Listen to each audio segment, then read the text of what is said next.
Alors je viens vous parler de démocratie, mais de la vraie, celle qui n'existe pas du tout, et celle qui, je crois, serait capable de nous sortir du pétrin.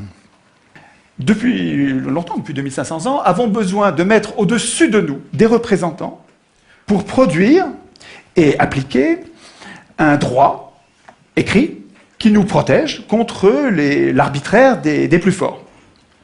Donc ces gens-là sont très utiles, évidemment. Ils produisent un droit dont nous avons besoin pour pacifier notre société.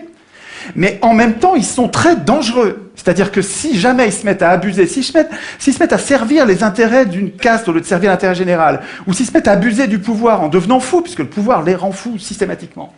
Oui, ça fait 2500 ans qu'on sait ça, quoi. Hein. Le pouvoir rend fou, tous les pouvoirs ont une tendance à abuser. Toujours. Montesquieu. C'est comme une loi physique implacable. Et il y a une idée géniale pour nous protéger de ça, c'est la Constitution. Alors la Constitution, qu'est-ce que c'est? C'est un texte qui est au-dessus des pouvoirs et qui ne sert pas du tout à organiser les pouvoirs. Les pouvoirs n'ont pas besoin de nous pour s'organiser, pas du tout. La Constitution, tous les citoyens devraient savoir ça. La Constitution, ça sert à affaiblir les pouvoirs. Ça sert à inquiéter les pouvoirs pour nous protéger, nous. Nous protéger, nous, contre les abus de pouvoir. Mais attendez, si les représentants doivent craindre la Constitution, il ne faut pas qu'ils l'écrivent eux-mêmes. Sinon, s'ils l'écrivent eux-mêmes, ils vont programmer leur puissance et notre impuissance. Enfin, un enfant comprend ça. Donc l'idée centrale, mais vraiment c'est une idée essentielle, c'est que c'est pas aux hommes au pouvoir d'écrire les règles du pouvoir, et c'est pas à eux, il faut pas attendre que ce soit eux qui renoncent à écrire le pouvoir, ils renoncera jamais, la solution elle viendra pas d'eux, elle viendra de nous, c'est à nous de leur interdire d'écrire la Constitution. Ça c'est vraiment l'idée, à mon avis, l'idée essentielle qui nous manque. Un citoyen c'est autonome, ça vote, il vote lui-même ses lois. Moi je suis un simple électeur. C'est-à-dire, je suis hétéronome. Je subis la loi écrite par quelqu'un d'autre. Nous appeler citoyens, c'est nous payer de mots. On se la pète, mais on n'est rien du tout. Qu'est-ce qu'on fait dans cette démocratie?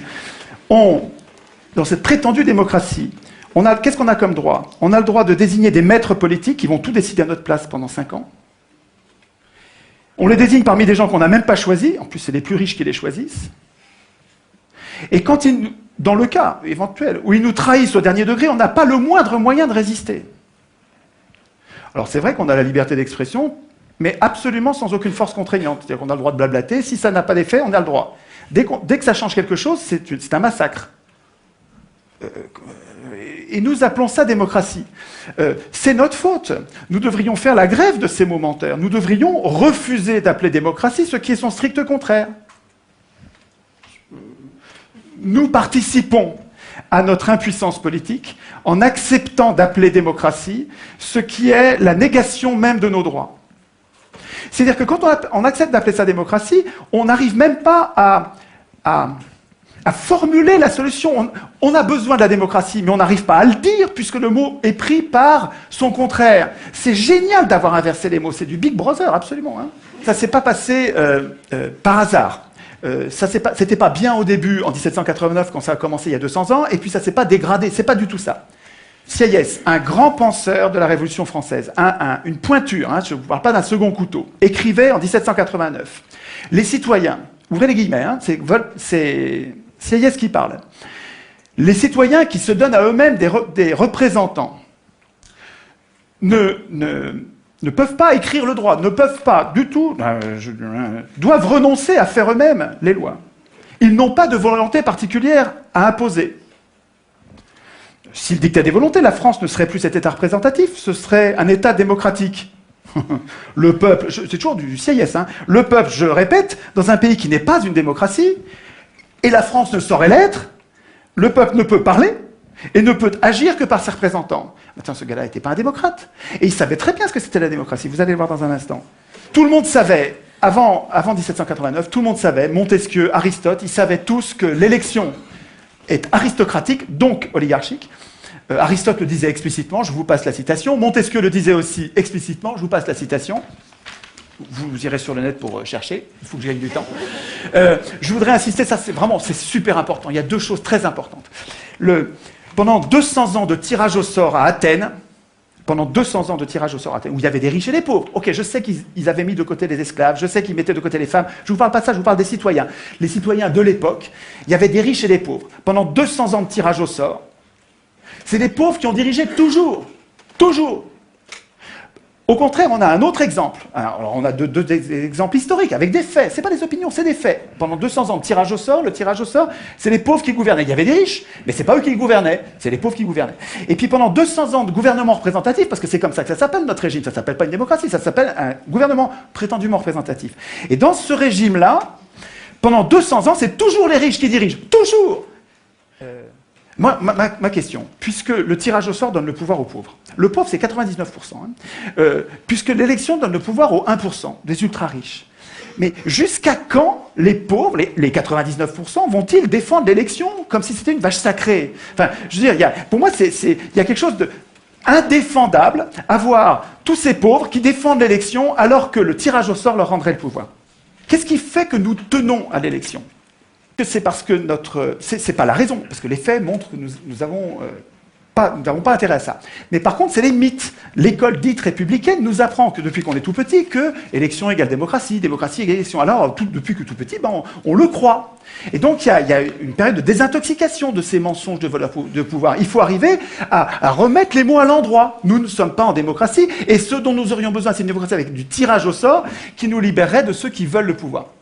Pour changer les choses, il me semble que nous ne pouvons pas compter, il ne faut pas compter sur ceux qui ont le pouvoir en ce moment. La solution ne viendra pas d'eux.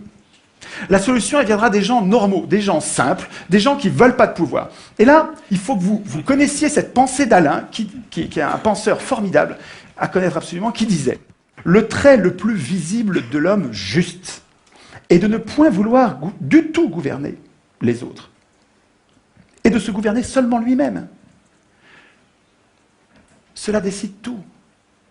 Autant dire que les pires gouverneront. Si les gens bons ne veulent pas gouverner, et qu'on donne le pouvoir, comme dans le gouvernement représentatif, à ceux qui le veulent, les pires gouverneront. Ce piège, qui est désespérant d'Alain, Alain, il a raison quand il dit ça, il a raison dans le gouvernement représentatif. Parce que tant qu'on donne le pouvoir à ceux qui le veulent, tous les gens qui sont justes, qui sont bons, qui ne veulent pas du pouvoir, on ne les aura pas. Alors que on peut sortir de ce piège de cette tenaille, je pense, avec une vraie démocratie. Une vraie démocratie où vous donnez le pouvoir à n'importe qui, et les meilleurs d'entre nous sont parmi ces n'importe qui ne veulent pas du pouvoir. C'est la démocratie qu'il nous faut. Mais c'est à nous de le vouloir. Il ne faut pas attendre que nos élus le veuillent. Ils ne le voudront jamais. Les élus, ils ne veulent pas la démocratie. Ça les foutrait au chômage, la démocratie. Le tirage au sort, à Athènes, il donnait un tout petit peu de pouvoir, pas longtemps, et jamais 2 fois de suite, avec plein de contrôles qu'il faudrait prendre le temps d'expliquer, ce qui fait que les Athéniens, ils donnaient ce petit peu de pouvoir pour le garder pour eux. Ce n'est pas les tirés au sort qui votaient la loi. Les tirés au sort, ils faisaient la police, ils faisaient la justice, donc ils appliquaient les lois, ils faisaient les préparations des lois, parce que les Athéniens, en assemblée, ils ne pouvaient pas préparer les lois. Et parce que les représentants étaient affaiblis par le tirage au sort, les citoyens avaient la garantie qu'il restait le souverain. Il ne faut pas craindre le tirage au sort. Nous serions, nous tous, bien plus puissants avec un système de tirage au sort qui ferait que nos représentants restent nos serviteurs et ne pourraient pas devenir nos maîtres. Un citoyen, c'est autonome. Il vote lui-même ses lois. Moi, je suis un simple électeur. C'est-à-dire, je suis hétéronome. Je subis la loi écrite par quelqu'un d'autre. Nous appeler citoyens, c'est nous payer de mots. On se la pète, mais on n'est rien du tout. Qu'est-ce qu'on fait dans cette démocratie? Dans cette prétendue démocratie, qu'est-ce qu'on a comme droit? On a le droit de désigner des maîtres politiques qui vont tout décider à notre place pendant 5 ans. On les désigne parmi des gens qu'on n'a même pas choisis. En plus, c'est les plus riches qui les choisissent. Et dans le cas éventuel où ils nous trahissent au dernier degré, on n'a pas le moindre moyen de résister. Alors c'est vrai qu'on a la liberté d'expression, mais absolument sans aucune force contraignante. C'est-à-dire qu'on a le droit de blablater, si ça n'a pas d'effet, on a le droit. Dès que ça change quelque chose, c'est un massacre. Et nous appelons ça démocratie. C'est notre faute. Nous devrions faire la grève de ces momentaires. Nous devrions refuser d'appeler démocratie ce qui est son strict contraire.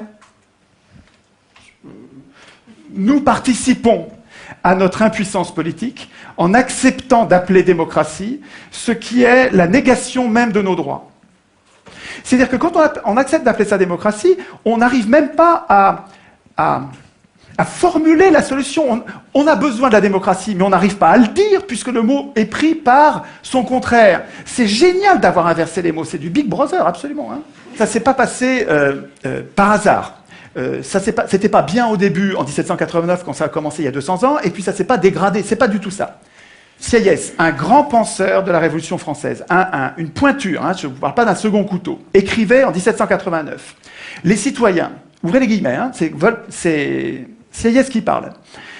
Les citoyens qui se donnent à eux-mêmes des représentants ne peuvent pas écrire le droit, ne peuvent pas du tout, doivent renoncer à faire eux-mêmes les lois. Ils n'ont pas de volonté particulière à imposer. S'ils dictaient des volontés, la France ne serait plus cet État représentatif, ce serait un État démocratique. Le peuple, c'est toujours du Sieyès, hein, le peuple, je répète, dans un pays qui n'est pas une démocratie, et la France ne saurait l'être, le peuple ne peut parler, et ne peut agir que par ses représentants. Attends, ce gars-là n'était pas un démocrate. Et il savait très bien ce que c'était la démocratie. Vous allez le voir dans un instant. Tout le monde savait, avant 1789, tout le monde savait, Montesquieu, Aristote, ils savaient tous que l'élection est aristocratique, donc oligarchique. Aristote le disait explicitement, je vous passe la citation. Montesquieu le disait aussi explicitement, je vous passe la citation. Vous irez sur le net pour chercher, il faut que j'aille du temps. Je voudrais insister, ça c'est super important. Il y a deux choses très importantes. Pendant 200 ans de tirage au sort à Athènes, où il y avait des riches et des pauvres. Ok, je sais qu'ils avaient mis de côté les esclaves, je sais qu'ils mettaient de côté les femmes. Je ne vous parle pas de ça, je vous parle des citoyens. Les citoyens de l'époque, il y avait des riches et des pauvres. Pendant 200 ans de tirage au sort, c'est des pauvres qui ont dirigé toujours. Toujours. Au contraire, on a un autre exemple. Alors, on a deux exemples historiques, avec des faits. Ce n'est pas des opinions, c'est des faits. Pendant 200 ans de tirage au sort, le tirage au sort, c'est les pauvres qui gouvernaient. Il y avait des riches, mais ce n'est pas eux qui gouvernaient, c'est les pauvres qui gouvernaient. Et puis pendant 200 ans de gouvernement représentatif, parce que c'est comme ça que ça s'appelle notre régime, ça ne s'appelle pas une démocratie, ça s'appelle un gouvernement prétendument représentatif. Et dans ce régime-là, pendant 200 ans, c'est toujours les riches qui dirigent. Toujours. Ma question, puisque le tirage au sort donne le pouvoir aux pauvres, le pauvre c'est 99%, hein, puisque l'élection donne le pouvoir aux 1%, des ultra-riches, mais jusqu'à quand les pauvres, les 99%, vont-ils défendre l'élection comme si c'était une vache sacrée? Enfin, je veux dire, pour moi, il y a quelque chose d'indéfendable à voir tous ces pauvres qui défendent l'élection alors que le tirage au sort leur rendrait le pouvoir. Lui, il faut absolument que l'Assemblée constituante soit tirée au sort, de là, tout va découler. Je pense que cette idée est valable pour toute la Terre. Je vous remercie de votre attention.